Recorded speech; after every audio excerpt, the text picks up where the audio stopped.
பூரண மதுவிலக்க உடனடியா கொண்டு வர முடியாது. அப்புறம் எதுக்கு இந்த மாநாடு? திமுக எதுக்கு இந்த மாநாட்டுல கலந்துக்கணும்?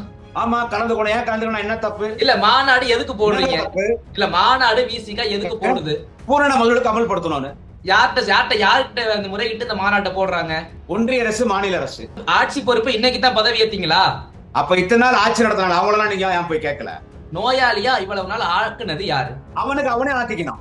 இப்பதான் மதுபான கடை, இப்பதான் சாராய கடை, இப்பதான் பிராந்தி குடிக்கிறான். பெருசா பாருங்க, அதை வச்சு நான் ஒன்னும் அரசியல் பண்ணலைங்க.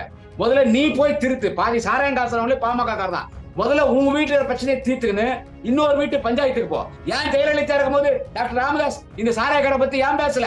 திமுக எம்பி சாராயம் விற்கிறாங்களே, அன்புமணி நீங்க பேசுறீங்களே, ஏங்க நீங்க ஜெயலலிதா மிடல்ஸ் கம்பெனி நடத்தும் போது ஏங்க நீங்க ஜெயலலிதா எதிர்த்து பேசல?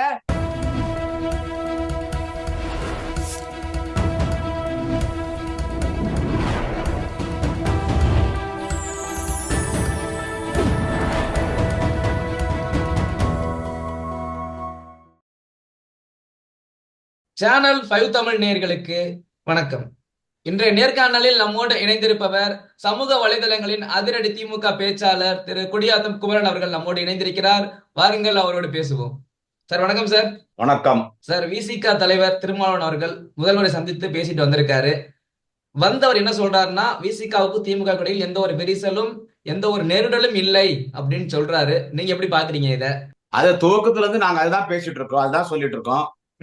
விடுதலை சிறுத்தைகள் கட்சிக்கும் திராவிட முன்னேற்ற கழகத்துக்கும் விசிகாவின் தலைவர் எழுச்சி தமிழர் அண்ணன் தொல் திருமாவளவன் எம்பி அவர்களுக்கும் முதலமைச்சர் தலைவர் தளபதி அவர்களுக்கும் எந்த விரிசல் கிடையாது.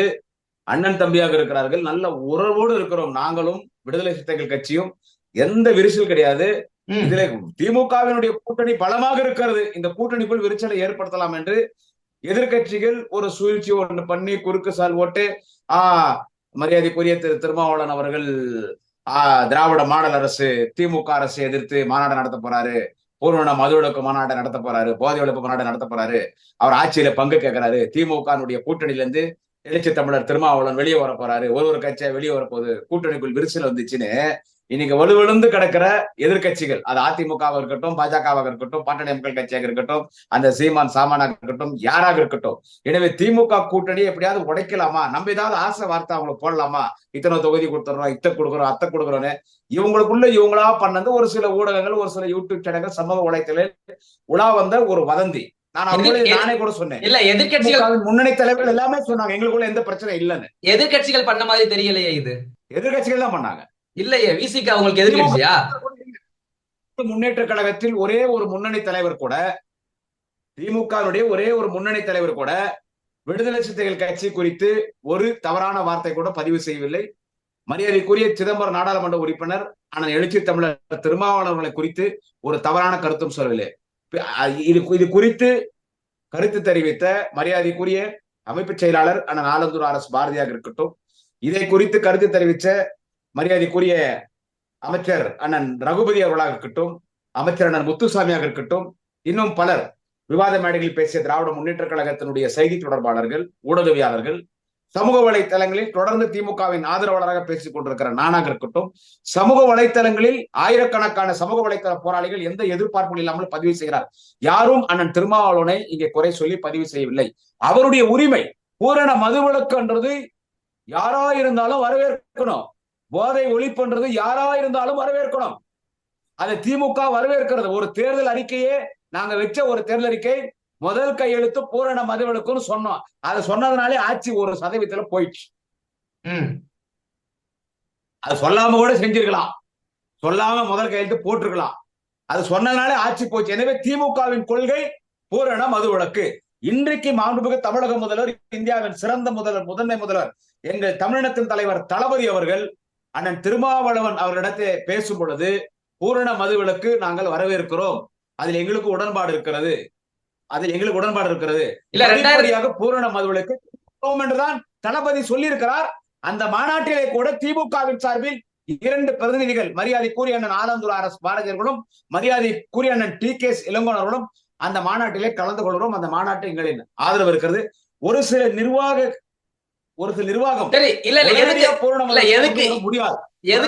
பூரண மதுவிலக்க உடனடியாக கொண்டு வர முடியாது. அப்புறம் எதுக்கு இந்த மாநாடு? திமுக எதுக்கு இந்த மாநாட்டுல கலந்துக்கணும்? ஆமா கலந்துக்கணும். ஏன் கலந்துக்கணும்? என்ன தப்பு? இல்ல மாநாடு எதுக்கு என்னங்க போடுறீங்க? தப்பு? இல்ல மாநாடு விசிக எதுக்கு போடுது?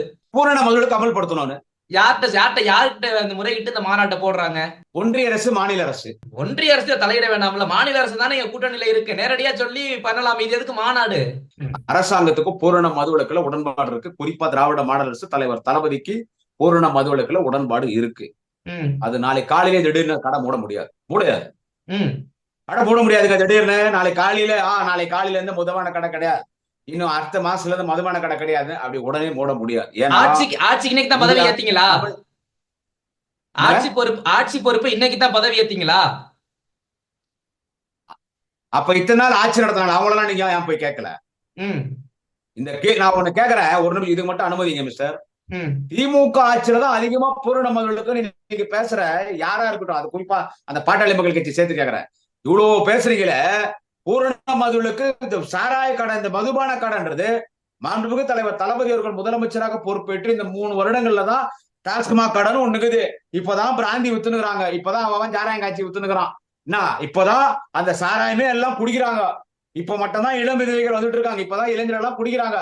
இதுக்கு முன்னால 10 வருஷம் அதிமுக ஆட்சி, ஜெயலலிதா, எடப்பாடி பழனிசாமி, அப்பெல்லாம் மதுபான கடையே கிடையாது, டாஸ்மாக் கடையே கிடையாது. தொடர்ந்து முன்னால இப்பதான் மதுபான கடை, இப்பதான் சாராய கடை, இப்பதான் பிராந்தி குடிக்கிறான். இப்பதானா? அப்பெல்லாம் இல்ல. இப்ப மட்டும் ஏன் இந்த அரசை வேற எந்த துறையிலும் குறை சொல்ல முடியல? தளபதி முதலமைச்சர் அமெரிக்கா சுற்றுப்பயணம் போயிட்டு வந்தார், அதை பெருசா குறை சொல்ல முடியல. பூரண மதுவிலக்கை எடுத்துக்கினாங்க. இதுல நான் திருமாவளவன் அவர்கள் பூரண மதுவிலக்கு மாநாட்டை நடத்துறாரு, பூரண மதுவிலக்கை ஏன் கொண்டு வரணும்னு அவர் கேட்கிறாருன்னா, நிறைய பேர் குடிக்கிறாங்கன்றது உண்மை. இதுல யாரும் மறுக்க முடியாது, மறைக்க முடியாதுங்க. 2 சமூகம் தாங்க அதிகமா குடிக்குது, 2 சமூகம் தாங்க. அண்ணன் திருமாவளவனும் அதை சொல்றாரு, டாக்டர் ராமதாசும் அதை சொல்றாரு, டாக்டர் அன்புமணி ராமதாசும் சொல்றாங்க. அவங்க சொன்ன செய்தியை சொல்றேன். வன்னிய சமூக மக்களும் பட்டியலின மக்களும் அதிகம் குடிக்கிறாங்க, நிறைய இளம் விதைகள் இருக்காங்கன்னு 2 பேரும் சொல்றாங்க. நீங்க ஏத்துக்கிறீங்களா? உண்மை. நீங்க ஏத்துக்கிறீங்களா? என்ன ஏத்துக்கிறீங்களா? வன்னிய சமுதாய மக்களும் பட்டியலின மக்கள் மட்டும்தான் குடிக்கிறாங்களா அதிகமா? வேற எந்த சமுதாயத்தினரும் குடிக்கலையா? எல்லாருமே குடிக்கிறாங்க சார், எல்லாருமே குடிக்கிறாங்க சார், எல்லாரும் குடிக்கிறாங்க. அதிகமா அவங்க இந்த கிராமத்துல இருக்கிறவங்க, கூலி வேலை செய்யறவங்க, இன்னும் ஒரு மேல் திட்டத்துக்கு வராதவங்க, அதுல கொஞ்சம் அடிமையா இருக்கிறாங்க, அதிகமா குடிச்சிட்டு இருக்கிறாங்க என்றது அவங்க வலியுறுத்துறாங்க. பட் ஒரு வகையில பார்க்கும்போது அது வகையில் அது உண்மை கூட தான். இது உண்மை, நம்ம பேசிதானோ, ஒரு வகையில் அது உண்மை கூட தான். இப்ப நிறைய தெரிஞ்சுட்டாங்க அதுல. இப்ப நிறைய வன்னிய சமூக மக்களும் சரி, பட்டியல் சமுதாய மக்களும் சரி, நிறைய இளைஞர்கள் இப்ப திருந்திட்டு வராங்க. இப்ப பூரண மதுவிலக்கு யாருக்கு குடிப்பழக்கம் அதிகமா இருக்குதோ, குடி பழக்கம் என்பது வேறு, குடி நோயாளிகள் என்பது வேறு. ஏதோ ஒகேஷனலா வாரத்துக்கு 1 முறை 2 முறை சாப்பிடுவான், ஆனா 12 மணி கடை தந்தா சாப்பிட்டாகணும். இல்ல காலையிலேயே தலைவலிக்குது, நம்ம பிராங்கா பேசுவோமே, காலையிலேயே தலைவலிக்குது, எங்கன்னா பிளாக்ல வாங்கி குடிக்கலாம், இல்ல நைட்டே வாங்கி வச்சு குடிக்கலாம், அவன் குடி நோயாளி. அவங்களே நிறைய பேர் இப்ப தங்களுக்கு தாங்களே நம்ம குடும்பம் நடுரோட்டுக்கு வந்துடுது, நம்ம இறந்துடா நம்ம குடும்பம் என்ன ஆகும் அன்றது படிப்படியா இன்னைக்கு இப்போ மக்கள் அந்த குடிக்கிற பழக்கம் படிப்படியா இப்ப திருந்திட்டு வந்துட்டு இருக்காங்க. நோயாளியா இவ்வளவு நாள் ஆக்குனது யாரு? அவனுக்கு அவனே ஆக்கிக்கணும் சார். இது எப்படி ஒருத்தவங்க ஐயா இங்க பாருங்க ஐயா, அது திமுக அரசாங்கமா இருக்கட்டும், இதுக்கு முன்னால இருந்த அதிமுக அரசாங்கமா இருக்கட்டும் ஐயா, 2 பேரும் தான் இருக்கிறோம், வேற யாரும் வரல, வேற யாரும் வரவும் முடியாது. இன்னைக்கு தொடர்ந்து திமுக தான். ஒண்ணு சொல்றேன் கேட்டு, கடை திறக்கிறாங்க ஐயா, டாஸ்மாக் கடை திறக்கிறாங்க ஐயா, திறந்து உள்ள உட்காந்துறாங்க ஐயா. ரோட்ல போய் யாரு நின்னுகனே, வாப்பா கோட்டர் பாப்பு புல்லு பீரு பிராந்தி சின்ன விஸ்கி வா, கொஞ்சம் 10 ரூபாய் கம்மியா கொடுற, வா பிளாக்ல விற்க மாட்டா, வா ரேட் ஏத்திக்க மாட்டேன், வாப்பா குடிப்பானு. இந்த NHல பாத்தீங்கன்னா ஹோட்டல்ல இருக்கும், NHல இந்த பஸ்ஸுங்க காருங்க எல்லாம் போயின்னு இருக்கும், குடியரசு காமிப்பாங்க, சார் எங்க ஹோட்டல்ல வாங்க சார், சாப்பிடலாம் சார், வாங்க சார். அந்த மாதிரி பிராந்தி கடை அரசாங்கம் திறந்துக்குன்னு யாரையும் வான்னு குடிக்கல, இவனுக்கு போதை வேணும் போய் குடிக்கிறான். கட்டுப்பாடு சார். என்னதான் போதை மறுவாழ்வு மையத்தை கொண்டு வந்தாலும், என்னதான் நீ டிஅடிக்ஷன் சென்டர்ல சேர்த்தாலும், நீ எங்கன்னா எடுத்துன்னு போய் சேர், அவன் மனசுக்குள்ள நம்ம குடிக்க கூடாதுன்னு அவனுக்கு ஒரு எண்ணம் வரணும், அவனுக்குள்ள ஒரு பக்குவம் வரணும். இந்த டிஅடிக்ஷன் சென்டர்ல 4 மாசம் இருப்பான் சார், வெளியே நேரம் பிராந்தி கட்டி தான் போவான். அவனா அதை திருடனா பார்த்து திறந்தா விட்டால் திருட்டை ஒழிக்க முடியாதுன்ற மாதிரி குடிக்கிற பழக்கம் இருக்கிறவங்க அவங்களா நமக்கு குடி வேணான்னு ஒரு முடிவு எடுத்து திருந்தனாதான் ஆச்சுங்க.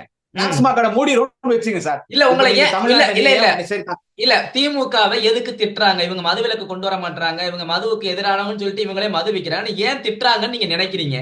ஏங்க இவன் அரசியல் பண்ணி ஆகணும். இங்க ஏடிஎம் காட்சியில ஏன் பேசலன்னா எவனும் பேச முடியாது, அடி தடிதான்.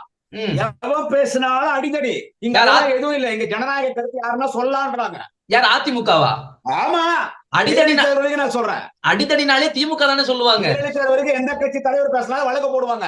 ம். அப்பெல்லாம் யூடியூப் சேனல் இல்ல. எங்க அப்பத்துக்கு உள்ள போட்டுதான் தெரிஞ்சிருக்கு உங்களுக்கு. எவ்வளவு பெரிய பெரிய பத்திரிகை மீது அந்த அம்மா வழக்கு போட்டாங்க.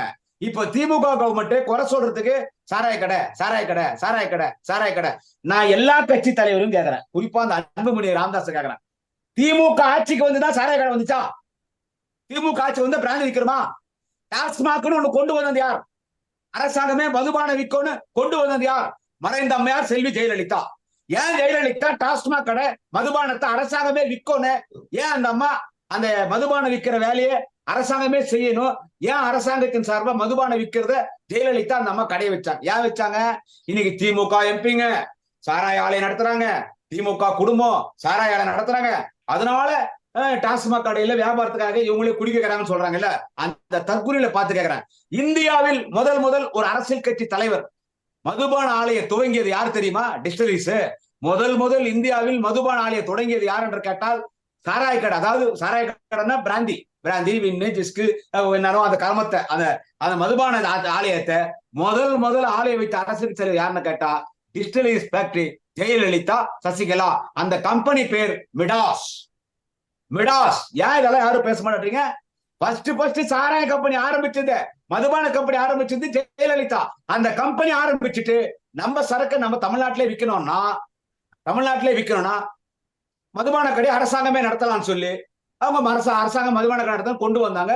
அவங்களுடைய மதுபானத்தால வித்தாங்க மிடாஸ்னு. சைஸா விட்டாங்க, மினி குவார்டர் அது இது. அப்பெல்லாம் ஒருத்தம் பேசல. 10 வருஷம் தொடர்ந்து அதிமுக ஆட்சி, அப்பெல்லாம் ஒருத்தம் பேசல. இப்ப திமுக ஆட்சி வந்த பிறகு நீங்க சாராய விக்கிறீங்க. எங்களுக்கு பூரண மதுவிலக்குல உண்டுங்க. தேர்தல் வாக்குறுதி இளம் விதவைகள் அதிகமா இருக்குன்னு சொன்னது யாரு? இளம் விதவை எல்லாரும் சொன்னாங்க. அக்கா கனிமொழி கூட சொன்னாங்க. அக்கா கனிமொழி சொன்னாங்கல்ல. ஆமா, சொன்னவங்க இப்ப மூடணுமா இல்ல ஆட்சிக்கு வந்தா? இன்னும் பழைய குற்றச்சாட்டுகளே நீங்க சுட்டி காட்டுனீங்கன்னா எப்போது நீங்க இதுக்கு தீர்வு காண போறீங்க? இதுக்கு ஏங்க அப்படி உடனே பண்ண முடியாதுங்க. இத பாருங்க, யார் என்ன விமர்சனம் பண்ணாலும், யார் என்ன கமெண்ட் பண்ணாலும் அப்புறம்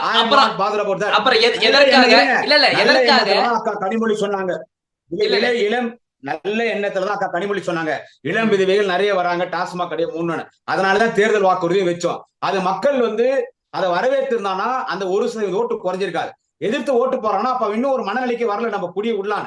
அவனை திருத்தணும்னா அது படிப்படியா போயிடணும். இப்ப எத்தனை கடை குறைஞ்சிருக்கு தெரியுமா உங்களுக்கு? அது இவ்வளவு பேசணும் நம்ம எல்லாமே. முன்ன இருந்த கடை எண்ணிக்கை என்ன, இப்ப எத்தனை கடை குறைஞ்சிருக்கு தெரியுமா? கடைகளை மொல்லமா குறைச்சிட்டு வந்துட்டே இருக்காங்க. வருமானம் குறையலையே. 35,000 கோடி 2021க்கு முன்னாடி, இப்ப 45,000 கோடி 10,000 கோடி அதிகமா ஈட்டிக்கிட்டு இருக்கீங்க. வருமானம் குறைஞ்ச மாதிரி தெரியலையே. இருங்க, குடிக்கிறவன் குடிச்சிட்டு தான் இருக்கிறான். அப்புறம் கடைகளை குறைச்சிட்டு சொல்றீங்க. இல்ல, கடைகளை குறைச்சிட்டோம்னு சொல்றீங்களே, வருமானம் கூடிக்கிட்டே போகுது. ஆமா, கடை குறைஞ்சிருக்குது. வாங்கி வீட்டுல ஸ்டாக் வச்சுக்கிறான், குடிக்கிறவன் குடிச்சுட்டு தான் இருக்கிறான். அவனை திருத்தணும். இதை படிப்படியா குறைக்கலாம்னு முதலமைச்சர் சொல்லியிருக்காரு. எழுச்சி தமிழர் திருமாவளவன் அவர்கள் பூரண மதுவிலக்கு மாநாட்டுக்கு ஆதரவு கொடுங்கன்னாரு. பூரண மதுவிலக்கை திமுக ஆதரிக்கும். ஏன் 10 நாட்களுக்கு முன்னால் மாண்புமிகு சுகாதாரத்துறை அமைச்சர் அண்ணன் மா சுப்பிரமணியன் பேசும்பொழுது கூட அண்ணன் திருமாவளவன் அவர்கள் நடத்துகிற இந்த பூரண மதுவிலக்கு மாநாட்டு வரவேற்கத்தக்கது. நாங்கள் அரசாங்கம் கூட மது ஒழிப்பு விழிப்புணர்வை ஏற்படுத்தி கொண்டிருக்கிறோம் அப்படிதான் சொல்லிக்காரு. நீங்க நாளைக்கே கடை மூடிட்டோம் வச்சுங்க, இது மட்டும் ஒண்ணு வச்சுங்க, தமிழ்நாட்டுல மட்டும் கடை முடியணும்னு வச்சுங்க. தமிழ்நாட்டுல கடை முடியாச்சுங்க, கடை முட்டா உள்ள மது வராதுன்றீங்களா? வரும். நீ ஆளுங்கட்சிக்காரனா இப்படி பேசுறீங்களா? வரும். சாராயம் போலீஸ் இன்னைக்கு இந்தியாவிலே சிறந்த போலீஸ் தமிழ்நாட்டு போலீஸ் தான். அவங்க பாவம் சுத்தி கஞ்சா விற்கிறவனை பிடிக்கிறாங்க, ஆண் சிக்கிறவனை பிடிக்கிறாங்க, பான்பரா விற்கிறவனை பிடிக்கிறாங்க, சாராயம் காசு விற்க பிடிச்சுனே இருக்கிறாங்க. அப்படி வந்துனே இருக்கிறான். ஆனா நீங்க திடீர்னு நாளைக்கு காலையில பிராந்தி ஷாப் முட்டா வீட்லயே சாராயம் காசுவான், சாவான், பிட்ஸ் சாவான். குடிநோயாளிகளால அவனை குடிக்காட்ட முடியாது, கை உதறும், பிட்ஸ் வரும், பைத்தியம் முடிச்சிடும், பாய்சன் சாப்பிடுவான். போதைப் பொருள் என்னென்ன இருக்கிறதோ அதெல்லாம் மெடிக்கல் ஷாப்ல போய் வாங்கி சாப்பிட்டு சாவான். இன்னொன்னு, இப்ப எங்க ஊர் குடியாத்தம், வேலூர் மாவட்டம், திருவள்ளூர் மாவட்டம், கிருஷ்ணகிரி, ஓசூர் மாவட்டம், இங்கெல்லாம் ஆந்திரா பார்டர், தமிழ்நாடு பார்டர். இங்க இருந்து சரக்கு வாங்கி குடிக்க விற்பான். அந்த பக்கம் கோயம்புத்தூர் அப்படி எல்லாம் போனீங்கன்னா கேரளா பார்டர் வந்தது, அங்க இருந்து சரக்கு வாங்கி விற்பான். அந்த பக்கம் போனீங்கன்னா கர்நாடகா பார்டர் இருக்குது, தமிழ்நாட்டுக்குள்ள சரக்கு வந்துடும். முன்னும் குடிக்கிறத விட எடுப்புல திடீர்னு கடையை முன்னா குடிகாரம் அதிகமாகும், வன்முறை வரும், பல பிரச்சனை வரும். அவனை ஒரு பக்கத்துக்கு கொண்டு வரணும். அந்த ஒரு திட்டம் அரசாங்கத்துக்கு தலைவர் தளபதிக்கு அந்த திட்டம், அந்த அரசாங்க திட்டம் இருக்குது. இந்த அளவுக்கு இதை வளர விட்டது யார்? யாருடைய தவறு? மக்களுடைய தவறு. மக்களுடைய தவறு இல்லைங்க. திராவிட கட்சிகள் 2 கட்சிகள் தான் ஆட்சி செஞ்சீங்க 50 ஆண்டு காலமா. நீங்க வளர விட்டுட்டீங்க. இதே நிலைமை நீடிச்சுச்சுன்னா இப்ப நீங்க இதே மாதிரி கஞ்சாவோ இல்ல மெத்துக்களோ இதே மாதிரிதான் வளர்ந்து போகுது. இல்லையா ஐயா? காங்கிரஸ் ஆட்சியில் இல்லையா? நான் கேக்குறேன். காங்கிரஸ் ஆட்சியில நாங்க படிச்ச வரலாறுல காமராஜர் ஆட்சியில் பள்ளிக்கூடங்கள் அதிகமாச்சு. மதுபான கடை இருக்குது எல்லா ஆட்சியிலும். இந்த நாடு விடுதலை பெற்ற பிறகு முதல் இந்த நாட்டில் ஆட்சி பொறுப்புக்கு அகில அளவிலும் சரி, மாநில அளவிலும் சரி காங்கிரஸ் ஆட்சிக்கு வந்தது. அதனால நான் காங்கிரஸ் குறை சொல்ல. எங்க கூட்டணி கட்சி அன்றைய காங்கிரஸ், அதற்கு முன் பின்போந்த காங்கிரஸ், இந்திரா காந்தி காங்கிரஸ், ராஜீவ் காந்தி காங்கிரஸ், நரசிம்மராவ் பிரதமராக இருந்த காங்கிரஸ், அதன் பிறகு அன்னை சோனியா காங்கிரஸ், இன்னைக்கு ராகுல் காங்கிரஸ். காங்கிரஸ்ல தலைவர்கள் மாறுபடும் பொழுது பல்வேறு கருத்து வேறுபாடுகள். திமுக காங்கிரஸ் மாதிரி உறவான கட்சியும் இல்ல, எதிர்த்த கட்சியும் இல்லை. எனவே தொடர்ந்து அரசியல் கட்சிகள் எல்லா கட்சியும் மதுபானம் என்பது இருப்பது. மதுபானம் இருக்குது. மதுபானம் எல்லா அரசியலும் இருக்குது. என்னுடைய கேள்வியை உள்வாங்கிக்கோங்க. 2000 லாஸ்ட்ல அதிமுக ஆட்சிக்கு போது இங்க முதல்வர் ஸ்டாலின் அவர்கள், டிஆர் பாலு, அக்கா கனிமொழி எல்லாருமே ஒரு கொடி பிடிச்சு மூடு மதுக்கடையை மூடுன்னு சொன்னீங்களா இல்லையா? அதிமுகவை பார்த்து. ஆமா சொன்னோம். இப்ப யார் கையில் ஆட்சி இருக்கிறது? நீங்க ஏன் அதை செய்ய மாட்டீங்க? இது அரசியல் வேடம் தானா? அப்போ இது அரசியலுக்காக மட்டும் வேடம் போடுறீங்க. அரசியல் சார், இங்க பாருங்க சார், அரசியல் வேடம்ன்றது கிடையாதுங்க. அப்புறம் எதுக்கு சொன்னீங்க? என்ன சொன்னாங்கன்னா, ஏங்க அப்ப சொன்னாங்க, எங்க வீட்டு நான் கூட தான் கொடி பிடிச்சி ஆர்ப்பாட்டம் பண்ணேன். தலைவர் சொன்னாங்க. சரி, படிப்படியா அது படிப்படியா குறைங்கன்னு தான் சொன்னோம். எடுப்புல உடனே கடை மூடுன்னு சொல்லல. நீங்க ஆர்ப்பாட்டம் பண்ணது சொல்றீங்கல்ல, நீங்க கேட்கிற கேள்வி கரெக்டா கேட்கணும். நாளை காலையிலே கடை மூடுன்னு சொல்ல. அதுல தளபதி அவர்கள் வைத்த கோரிக்கை என்னன்னு கேட்டா, எல்லா வீட்டு முன்னாலையும் நாங்க கருப்பு கொடி ஆர்ப்பாட்டம் நடத்தணும். இல்ல, தளபதி வைத்த கோரிக்கை என்னன்னு கேட்டீங்கன்னா, இந்த பூரண மது விலக்கை படிப்படியா கொண்டு வாங்க, முதல்ல கடைகளை குறைங்க, குறைச்சுதே கடனுடைய இப்ப 12 மணில இருந்து நைட்டு 10 மணி இருக்குதுல்ல, அதை கொஞ்சம் சரிப்படுத்தும், முதல்ல கடைகளை குறை, அதை கொஞ்சம் அடமுறைப்படுத்தி சரிப்படுத்தும்னு சொல்லி நம்ம ஆர்ப்பாட்டம் நடத்தது சரிதான். நம்ம இல்லைன்னு சொல்லி இப்ப கடைகளை குறைச்சிருக்குது. நம்ம படிப்படியா பூரண மதுவிலக்கு கொண்டு வரும் தான் இன்னைக்கும் தளபதி அவர்கள் அண்ணன் திருமாவளவனிடத்துல சொல்லியிருக்கிறார். படிப்படியா பூரண மதுவிலக்கு கொண்டு வரும்னு சொல்லி. கண்டிப்பா நம்ம பூரண மதுவிலக்கு படிப்படியா நம்ம கொண்டு வருவோம். பூரண மதுவிலக்கு நாங்க மக்கள் அதுக்கு அவங்க தயார்படுத்திக்கணும். இது எங்க சுத்தினா இப்போ அது எங்கன்னே சுத்துங்க. இல்ல ஒரு நிமிஷம். இந்த மாநாட்டுல சாதிய மதவாத கட்சிகளை தவிர்த்து பாக்கி எந்த கட்சிகளை வேணாலும் கை கோர்க்கலாம்னு சொல்றாரு. திமுக அதிமுக சாதி மதமற்ற கட்சியா? ஆமா, ஜாதி மதம். நான் அதிமுக பத்தி பேசல. திமுக ஜாதி மதமற்ற கட்சி தான். அப்படிங்களா? எந்த ஒரு ஜாதி பின்புலம் ஜாதி கட்சி கிடையாது. இல்ல ஜாதி நீங்க ஜாதி கட்சி திமுக ஜாதி பின்புலம் இல்லாம தான் நீங்க சீட்டு கொடுக்குறீங்களா எலெக்ஷன்ல நிக்கிறதுக்கு? எத்தனோ தொகுதியில கொடுத்துருக்கோமே. அப்படி எப்படி எந்த தொகுதியில கொடுத்தீங்க இது வரைக்கும்? குடியாத்துல 2006 சீட்டிங்க. சரி கேளுங்க, என் தொகுதி சொல்றேன். 2006 இப்ப ரிசர்வ் தொகுதி. 2006 குடியாத்த ரிசர்வ் தொகுதி கிடையாது. அப்போ கம்யூனிஸ்ட் கட்சியில போயிட்டு ஒரு வேட்பாளர் நிக்கிறதுக்கு அப்ப கம்யூனிஸ்ட் சீட்டு கொடுக்குறோம் குடியாத்துல. தலைவர் கலைஞர் தளபதி கொடுக்குறாரு. இது குடியாத்த ரிசர்வ் தொகுதி. முதலியார்கள் வன்னியர்கள் நிரம்பிய தொகுதி. அப்போ போய் கம்யூனிஸ்ட்ல வந்துட்டு நாங்க ரிசர்வ் தொகுதியில ஜெனரல் தொகுதியில ரிசர்வ் வேட்பாளர் நிக்கலாம் இருக்கிறோம்னு கம்யூனிஸ்ட் போய் கேக்குறாங்க. நிறுத்தலாமா? நீங்க சொன்னாங்க. கலைஞர் ஒரே ஒரு வார்த்தை, நிறுத்தலாமே என்ன? நிறுத்துங்க, நான் வரேன் பிரச்சாரத்துக்கு, நான் வரேன், நான் அந்த தொகுதி முழுக்க நான் சுத்துறானார் கலைஞர் தளபதி. நான் வரேன் தொகுதி முழுக்க சுத்துறானாரு. கொடுத்தோம், ஜெயிச்சாங்க. அது மாதிரி நிறைய கொடுத்துருக்கிறோம். எல்லா கட்சியிலயும் கொடுக்குறோம் ஆச்சுங்களா? எல்லா கட்சியிலும் ஒரு சமுதாயம் ஒரு தொகுதியில் அதிகமா இருக்குது அண்ணும் போது அந்த சமுதாயத்துக்கு முக்கியத்துவம் தரதாலும் தப்பு கிடையாது. பக்கத்து தொகுதியில கொஞ்சம் மாத்தி கொடுப்போம். அதுக்குன்னு ஒரு சமுதாயம் பெரிய லெவலில் ஒரு 60% ஒரு முதலியார்கள் இருக்கிற தொகுதி அங்க மாத்தி கொடுக்கும் போது மத்த கட்சிகள் எல்லாம் அந்த சமுதாயத்திலே சீட்டு கொடுப்பாங்க. இதெல்லாம் அரசியல்ல வந்துட்டு ஒரு சில அட்ஜஸ்ட்மெண்ட்டுக்கு வரத்தான். அதுக்கு ஜாதி பின்புலம் இருக்கிற கட்சி திமுகன்னு சொல்ல முடியாதுங்க. அப்புறம் எதற்காக பாமகவுக்கும் பாஜகவுக்கும் சாதிய மதவாத முத்திரை குத்துறீங்க நீங்க? 100% மதவாத கட்சி பாஜக கட்சி. இந்த பாமக பாருங்க, அது ஜாதி கட்சின்றது இந்த உலகத்திலே பாமக தான். அந்த ஜாதிக்காவது அந்த பாமக நல்லது பண்றதுன்னு கேட்டா ஒண்ணும் கிடையாது. அந்த இளைஞர்களை குடிகாரன் ஆக்கிறது யாருன்னு கேட்டாலே அந்த அப்பாவி வன்னியர் சமுதாயத்தை, நானும் வன்னியர் சமுதாயம் தான், நானும் வன்னியர் தான். வன்னியர் சமுதாயத்தின் இளைஞர்களே அவர்களை குடிகார ஆக்கியதை யாருன்னு கேட்டால் பாட்டாளி மக்கள் கட்சி. நான் உங்கள் சேனலின் மூலமாக நீங்கள் நெறியாளர் உங்கள் முன்னணியில இந்த பேட்டியில மரியாதைக்குரிய பாமகவின் தலைவர் டாக்டர் ராமதாஸ் அவர்களையும் பாமகவினுடைய தலைவர் அன்புமணி ராமதாஸ் அவர்களையும் நான் வைக்க ஒரு வேண்டுகோள் என்னென்று கேட்டால், நான் அவர் என்ன சொல்றாரு, பூரண மதுவிலக்கு நாங்க டபுள் PhD, திருமாவளவன் LKG, நீங்க பூரண மதுவிலக்கு பத்தி பேசுறீங்களா? பூரண மதுவிலக்கு பத்தி நீங்க தான் பேசணுன்றது ஒண்ணு எழுதி கொடுக்கல. வன்னியர்கள் எல்லாம் உங்களுக்கு தான் ஒண்ணு அடிமை சாசனம் எழுதி கொடுக்கல. ஓகேங்களா? நானு ஒரே ஒரு வேண்டுகோள் வைக்கிறேன், உங்களுடைய பூரண மதுவிலக்கை நாங்க ஏத்துக்கிறோம். சூப்பர், பாராட்டலாம். பூரண மதுவிலக்கு சொல்றது ஏத்துக்கிறோம். ஆனா ஐயா ராமதாஸ் அவர்களும் அண்ணன் அன்புமணி அவர்களும் இந்த மறுவாழ்வு மையம் அமைக்கணும்னு சொல்றாங்க. அது வரவேற்கத்தக்க கருத்து. மறுவாழ்வு மையம் அமைக்கணும், டிஎடிக்ஷன் சென்டர்ஸ் ஒரு டிஸ்ட்ரிக்ட் ஒரு தாலுகா வயசுல வைக்கணும்னு அன்புமணி பேசியிருக்காரு. அது வரவேற்கத்தக்கது. அன்புமணி அண்ணன் அவர்களுக்கு நான் வைக்கிற வேண்டுகோள், முதல்ல இப்ப உங்க பாட்டாளி மக்கள் கட்சியில இளைஞரணி, மாணவன் அணி, பசுமை தாயகம், வன்னியர் சங்கம், அப்படி பல அணிகள்லாம் இருக்கிறது. அந்த மாதிரி ஒரு புது அணி ஒண்ணு ஆரம்பிங்க பாமகல. என்ன அணின்னு கேட்டீங்கன்னா, மது மறுவாழ்வு அணின்னு ஒண்ணு ஆரம்பிங்க. டி அடிக்ஷன் விங், அது பேரு the youth wing, students wing மாதிரி PMK de addiction wing. PMK மது மறுவாழ்வு மையம் ஆரம்பிச்சு அதுக்கு மாநில நிர்வாகி, மாவட்ட நிர்வாகி, நகர ஒன்றிய நிர்வாகி போட்டு, உங்க கட்சியில் இருக்காங்க பாரு குடிகார குஷ்டி கரெக்டா பண்ணுறாங்க பாரு பாவம் அந்த பசங்க, அவங்கள முதல்ல திருத்துங்க. முதல்ல உங்க வீட்டுல முடிச்சுக்கீங்க. திமுக போங்க. இல்ல திமுக வச்சிருக்கீங்களா? அப்படி விங் வச்சிருக்கீங்களா திமுகவுல? திமுக வந்து அது நாங்க பெருசா இங்க பாருங்க, அதை வச்சு நான் ஒன்னும் அரசியல் பண்ணலைங்க. அதை வச்சு நான் ஒன்னும் அரசியல் பண்ணலைங்க. ஒரு மது வச்சுக்கிறான், திமுக மது வைக்கிறாங்க. மது அதாவது நீ 1000 ரூபாய் வாங்குறியா, அம்மா உனக்கு 1000 ரூபாய் கொடுக்குறாங்களா? திமுக ஆட்சியில முதியோர் பென்ஷன் கொடுக்குறாங்க. நியாய விலை கடையில 1000 ரூபாய் கொடுக்குறாங்களா? கொடுக்குறாங்கம்மா. உங்க பொண்ணு காலேஜுக்கு போனா 1000 ரூபாய் கொடுப்பாங்களே, கொடுக்குறாங்கம்மா. உங்க பையன் ஸ்கூலுக்கு போனா, காலேஜுக்கு போனா 1000 ரூபாய் கொடுப்பாங்களே, கொடுக்குறாங்கம்மா. எல்லாம் கொடுக்குறாங்களா? அதெல்லாம் இந்த பிராண்டி ஷாப்ல வித்த கஷ்டமா கொடுக்குறாங்கன்னு நீ பேசுற இல்ல. அப்ப அந்த பிராண்டி ஷாப்ல போய் குடிக்கிறது யாரு? முக்காவாசி பேர் உங்க கட்சிக்காரர் தான் போய் குடிக்கிறாங்க. முதல்ல உங்க கட்சிக்காரர் திருத்திரு. பிராண்டி ஷாப் 3 நாளும் பணம் கொடுப்போம், இல்லனாலும் பணம் கொடுப்போம்.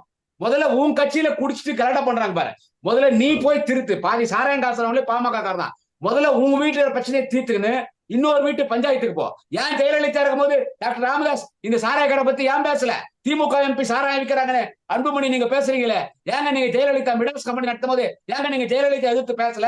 ஏடிஎம் காஞ்சிலன்னா எல்லாரும் அருணை சாப்பிட்டு இருந்தீங்களா, குல்பி சாப்பிட்டு இருந்தீங்களா? இப்ப பேசுறீங்க வந்துட்டு. நான் இப்பயும் சொல்றேன் பிரதர், பூரண மதுவிலக்கு வரவேற்கத்தக்கது, வரவேற்கத்தக்கது, வரவேற்கத்தக்கது, வரவேற்கத்தக்கது. குடிப்பழக்கம் உடல்நிலைக்கு ஆபத்து, நான் இல்லைன்னு சொல்ல. குடிப்பழக்கு உடல்நிலைக்கு ஆபத்துன்றது உண்மை. உண்மை. ஏதோ ஒகேஷனலா குடிக்கிறான்னா ஓகே, ஒகேஷனலா குடிக்கிறவன் தான் ப்ரொஃபஷனல் குடிகாரனா மாறுறான். குடி என்பது குடிநோயாளி குடிகாரம் பாருங்க, அவனே சொல்றான் கடமுட்டா நான் என்ன கொஞ்சம் தித்திக்கிறப்பா சொல்றான். இது மூட வேண்டிதான். ஆனா உடனடியா இதை மூட முடியாதுங்க, முடியாதுங்க. இன்னொன்னு, பூரண மதுவிலக்குன்றது ஆல் இண்டியா லெவல்ல கொண்டு வரும். நான் சொன்னேன் இல்ல, இப்போ தமிழ்நாட்டுல போனா ஆந்திரா பார்டர், கர்நாடகா பார்டர் இருக்குது, போயிடுவா. உள்ள எப்படி வரைஞ்சார் சார்? தமிழ்நாடு போலீஸ் சிறப்பா செயல்படும் சார். எப்படி கொண்டு வரான் சார் உள்ள? சார் இவனே வீட்டுல ஏதோ பாட்டில் வச்சு கலர் பவுடர் போட்டு என்னவோ மருந்து கலந்து வித்தியத்துன்னு போயிட்டு 150 ரூபாய் விற்கிறான். போலீஸ் புடிச்சுனே இருக்கிறாங்க, இவன் விற்கிறான். அதனால இந்தியா இந்த பூரண மதுவிலக்குன்றது எப்படி நம்ம கொண்டு வர முடியும்?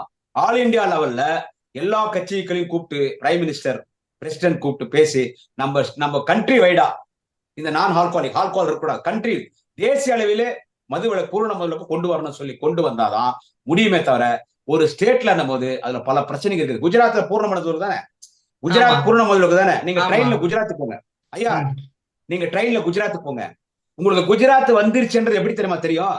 ஒரு தவறான செய்தி எல்லாம் சேனல்ல பதிவு பண்ண முடியாது. ஒரு 4 லட்சம் பேர் இந்த சேனல்ல இருக்கிறாங்க, தவறான செய்தியை பதிவு பண்ணாது. நீங்க குஜராத் வந்துருச்சுன்னு எப்படி தெரியும் கேட்டீங்கன்னா, ட்ரெயின் குஜராத் கிட்ட வரும்போது, சார் பீர் வேணுமா, சார் பிராந்தி வேணுமா, சார் ஓட்கா வேணுமா, சார் வைன் வேணுமான்னு ட்ரெயின்ல விற்கிறான் சார். அப்ப நீங்க தெரிஞ்சுக்கலாம் குஜராத் வந்துச்சு. சாதாரண பங்க் அடிக்க போனா குஜராத்ல உங்களுக்கு வைன், உங்களுக்கு பிராந்தி கிடைக்கும், மதுபானம் கிடைக்கும். குஜராத்ல பூரண மதுவிலக்கு சொல்லப்படுகிற குஜராத்தை தான் கள்ளச்சாராயம் குடிச்சாரா, பிராந்திங்க எங்க பார்த்தாலும் இருக்கும் குஜராத்ல. எனவே பூரண மதுவிலக்கே இல்லாத ஒரு மாநிலத்தை உருவாக்கம் பண்றது மக்களுடைய ஒத்துழைப்பு வேணும். சரி, ஓகே. இதுலதான் யார் ஆட்சிக்கு வந்தார், இதுல ஒத்துழைப்பு வேண்டும். இதுல முக்கியமானது பார்க்கணும். நான் கேட்ட கேள்வி என்னன்னா, விசிக பாமகவை சாதி முத்திரை குத்துகிறது, விசிக சாதிய பின்புலம் இல்லையா அந்த கட்சிக்கு? அவர் நான் சமூக நீதி அரசியல் நடத்துறேன், ஆனா ஒரு நேரத்துல தலித் தலைவராக நான் திருமாவளவன் இருந்தார். வன்னியர்களுக்காக நாடாளுமன்றத்தில் திருமாவளவன் பேசினார். வன்னியர் சமுதாயத்துக்காக நாடாளுமன்றத்தில் அண்ணன் திருமாவளவன் பேசினார். அது நாடாளுமன்றத்தில் அவை குறிப்பிலே இருக்கிறது. அதே போல் இன்றைக்கு விடுதலை சிறுத்தைகள் கட்சியில வன்னியர் சமுதாயத்தை சேர்ந்தவர்களுக்கும் திராவிட முன்னேற்றம் அங்கே மிகப்பெரிய பொறுப்பே இருக்கிறார்கள். சட்டமன்ற உறுப்பினர் சீட் வழங்கப்படுகிறது. அங்கே அதே இஸ்லாமிய சமுதாயத்தை சேர்ந்த அண்ணன் ஆலூர் ஷானவாஸ் அவர்கள் நாகையிலே, அங்கே அவர் சட்டமன்ற உறுப்பினராக இருக்கிறார். எல்லா ஜாதியினரும் அங்கே கட்சியிலே பொறுப்பில் இருக்கிறார். ராமதாஸ் அன்புமணி விட சமூக நீதி அரசியல் நடத்தக்கூடியவர் அண்ணன் தொல் திருமாவளவன் அவர்கள். எனவே எனக்கு ஜாதியுடைய முத்திரை வேணாம், எனக்கு ஜாதி முத்திரை வேணாம், நான் சமூக நீதி அரசியல் நடத்துகிறேன் என்று ராமதாசோ அன்புமணியோ சமூக நீதி அரசியல் சொல்றாங்க. ஆனா அவங்க சமூக நீதி அரசியல் நடத்தல, அவங்க ஜாதி அரசியல் தான் நடத்துறாங்க. இல்ல சார், ஆனால் விடுதலை சிறுத்தைகள் கட்சி தலைவர் திருமாவளவன் குரல் கொடுப்பது பட்டியலின மக்களுக்கு பிரச்சனை மட்டும்தானே குரல் கொடுக்கிறாரு. வேற சமுதாயத்தினருக்கு பிரச்சனை குரல் கொடுக்கலையே. அதனால தானே அவங்க சாதியத்துக்குள்ள அடைக்கப்படுறாங்க. எங்க கொடுத்தார்? யாருக்கு இல்லைங்க கொடுக்குறாங்க? ஒரு எக்ஸாம்பிள் சொல்லுங்க, யாருக்கு கொடுத்தார்? நீங்க யாரு கொடுக்கலன்னு சொல்லுங்க. இல்ல, இன்றைய வரைக்கும் வேங்க வயல் பிரச்சனைக்கு அவர் என்ன குரல் கொடுக்கல. பட்டியலின மக்கள் தான் பாதிக்கப்பட்டாங்க. அவர் என்ன குரல் கொடுத்தார்? திமுக கிட்ட என்ன குரல் கொடுத்தாரு? இல்லையே இல்லையே குரல் கொடுத்தாரு. அந்த இடத்துக்கு போனாரு. என்ன தீர்வு கண்டார் சார்? கண்ணுக்கு சார் அங்க சிசிடிவி கேமரா இல்ல. இருங்க உறுப்பினருங்க, வேங்கையல் பிரச்சனை நல்லா எவ்வளவு பெரிய சேனல் எல்லாம் போய் சண்டை ஆகுது. அங்க சிசிடிவி கேமரா இல்ல. அங்க பிஜேபி RSS கார மலத்தை கலந்துட்டான். கலந்தவன் பிஜேபி RSS. அதனால ஊர்ல இருக்கிற எல்லாம் பிஜேபி RSS கைது பண்ண முடியாது. இது தவறான கருத்து. இது தவறான கருத்து. எந்த ஒரு போலீஸ் அதிகாரி நியாயமான கருத்து இல்ல. போலீஸ் இந்த நாட்டில தமிழ்நாட்டில் நடக்கிற எல்லா தப்புக்கும் பின்புலமாக நிற்பது யார் என்று கேட்டால் பிஜேபி RSS. தமிழ்நாட்டை ஆள்வது யார்? தமிழ்நாட்டை ஆள்வது யார்? பண்றான். தமிழ்நாட்டை ஆள்வது யார்? தமிழ்நாட்டை ஆள்வது நாங்க தான் ஆள்றோம். திமுக பிரச்சனை பண்றாங்கன்னு சொல்றீங்க. பிரச்சனை பண்ணா கைது பண்ணுங்க. இங்க முக்காவாசி பிரச்சனை திமுக தானே இருக்குது. மெத்து கடத்தினது யாரு? இங்க ஜாபர் சாதிக் யாரு? திமுக சேர்ந்தவர் தானே. அவர் நேத்து வந்தா திமுக. இருங்க ஏங்க, அவன் ஒண்ணும் நீங்க சொல்ற ஜாபர் சாதிக்க அவன் ஒண்ணும் குடியாத்த கும்புற மாதிரி, குடியாத்த கும்புற குடும்பம் மாதிரி பரம்பரை திமுக வந்தவன் கிடையாது. அவன் திடீர்னு அந்த திமுக சேர்ந்தான். அவன் சினிமா ப்ரொடியூசரா இருந்தான். அந்த அண்ணியில ஒரு சில நேரத்துல நல்லவ மாதிரி வேஷம் போட்டு ஏமாத்துவானுங்க. நம்ம யாரும் இங்க கடவுள் கிடையாது. அவனுக்கு ஒரு பொறுப்பு கொடுத்துச்சு. அந்த பொறுக்கி பையன் அப்படி பண்ணா, அவன் நிரந்தரமா நீக்கியாச்சு. அவன் வித்து ஏதோ போதைப் பொருளை கடத்தினானா திமுக வந்த பணத்தை கொடுத்தான். அவன் சரியான தூக்கி போட்டாச்சு. இப்ப நாம் தமிழர் கட்சியில குழந்தைகளை கற்பழிச்சானுங்க. சாப்பிட்டு செத்துட்டான். ஒரு மாசத்துக்கு முன்னாடி லெட்டர் எழுதினான்னு சீமான் சொல்றாரு. இருந்தால ஏன் அப்பேத்துக்கு போலீஸ்ல புடிச்சு கொடுக்குறது? இப்ப இன்னொரு நாம் தமிழர் கட்சிக்காரன் அதுல சம்பந்தப்பட்டுக்கிறான். அதிமுக தப்பு பண்ணலையா? அதனால நாங்க அவன் தப்பு பண்ணா என் கட்சிக்கார தப்பு பண்ணிட்டான்னு சொல்ல வரல.